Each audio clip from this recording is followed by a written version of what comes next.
Royal Challengers Bangalore. अब देखिए IPL auction 2024 में रॉयल चैलेंजर्स बेंगलोर के लिए बहुत ज्यादा मिक्स रिव्यूज आए कि इन्होंने, किसी ने कहा कि ठीक ठाक परफॉर्मेंस किया, किसी ने कहा बेहद ही खराब परफॉर्मेंस किया, बहुत कम लोग ऐसे थे जिन्होंने कहा बहुत अच्छा परफॉर्मेंस किया।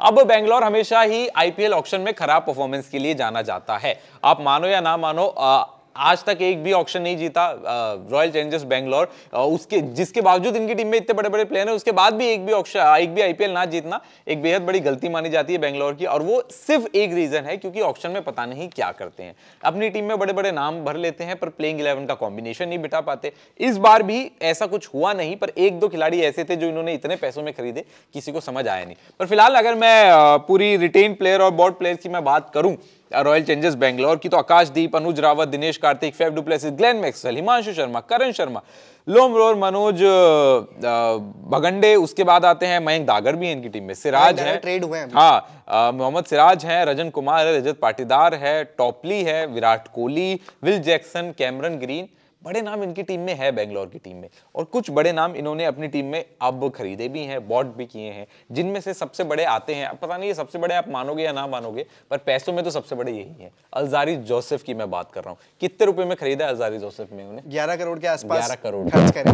आपको यकीन नहीं हो रहा, पर ये असलियत में हुआ है ऐसा। अल्जारी जोसेफ, मेरे ख्याल में अल्जारी जोसेफ पे 11 करोड़ रुपए खर्च करना, क्योंकि आईपीएल में ऑब्वियसली गुजरात टाइटंस के लिए पहले खेला है, मुंबई इंडियंस के लिए भी खेला है, बट पूरे सीजन अभी तक खेल नहीं पाए हैं। वो इंजरी के बहुत कंसर्न्स रहे हैं और मेरे ख्याल में भी टी20 परफॉर्मेंस उनका अच्छा रहा, इसकी वजह से इतना हैवीली गए हैं उसके पीछे।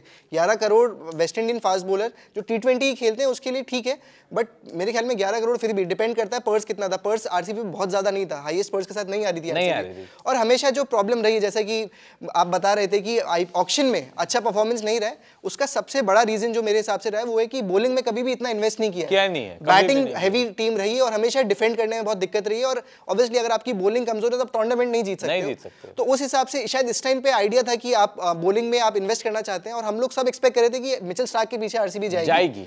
लेकिन उठाया भी नहीं इन्होंने मिचेल स्टार्क के पीछे जो वो होता है बिट्स वाले जो स्टैंड होता है, या मैं उस परफेक्ट वर्ड बोल रहा हूँ क्या कहते हैं उसको, पर वो इन्होंने कोशिश भी नहीं करी। वो इसलिए भी क्योंकि पैसे बचे ही नहीं थे, पैसे इसलिए नहीं बचे थे क्योंकि पहले सोच के ही नहीं आए थे मिचेल स्टार्क लेना है या नहीं लेना है। बिल्कुल, और मेरे ख्याल में अल्जारी जोसेफ के ऊपर इन्होंने काफी पैसे तो खर्च कर दिए, बट उसके अलावा अगर मैं बात करूं, इन्होंने कंपनसेट करा है वहां पे लोकी फर्ग्यूसन को बेस प्राइस में लेके, क्योंकि मेरे हिसाब से 2 करोड़ में लोकी फर्ग्यूसन मेरे ख्याल में एक बहुत अच्छा पिक है, क्योंकि आपके पास रीस टॉपली है जो काफी इंजरी प्रोन है। वैसे 150 की स्पीड में लोकी फर्ग्यूसन गेंदबाजी करते हैं। अगर आपको याद नहीं है लोकी फर्ग्यूसन कौन थे, तो कोलकाता नाइट राइडर्स के लिए खेलते थे, काफी इंपॉर्टेंट मैचेस उन्होंने अपने जिताए थे बल्लेबाजी से भी और गेंदबाजी से भी। तो एक में ऑलमोस्ट ऑलराउंडर है, बॉलिंग ऑलराउंडर है, पर 150 की स्पीड से बॉल। गुजरात टाइटंस के साथ एक ट्रॉफी ऑलरेडी उठा चुके हैं 2 साल पहले। तो मेरे हिसाब से जहां पे ज्यादा पैसे खर्च करे अल्जारी जोसेफ में, वहां उन्होंने थोड़ा कंपनसेट भी कर लिया है लोकी फर्ग्यूसन के साथ। उसके अलावा जो बड़े ट्रेड थे उनके, वो यश दयाल थे। यश दयाल गुजरात टाइटंस में हम लोग जानते हैं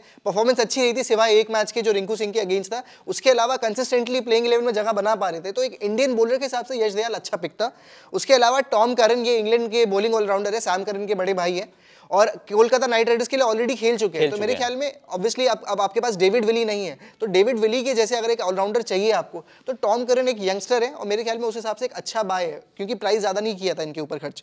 उसके अलावा जो अनकैप प्लेयर्स की अगर मैं बात करूं तो सौरव चौहान है और स्वप्निल सिंह है। तो बिल्कुल बेंगलोर की अगर हम यहाँ पे स्क्वाड की बात करें तो ठीक ही लग रही है।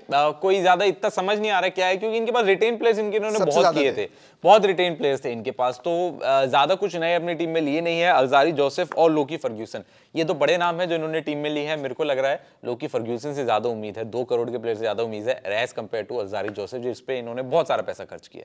देखते हैं क्या होगा आरसीबी का इस आईपीएल 2024 में। ऑक्शन में तो ठीक ठाक ही परफॉर्मेंस रहा, एवरेज परफॉर्मेंस रहा, मैं ये कहूंगा बहुत अच्छा भी नहीं रहा, बहुत खराब भी नहीं रहा, बीच में आते हैं, एवरेज किया इन्होंने performance in IPL auction 2024।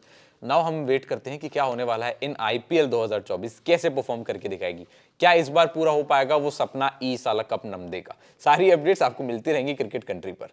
RCB का ऑक्शन 2024 ठीक ठाक गया।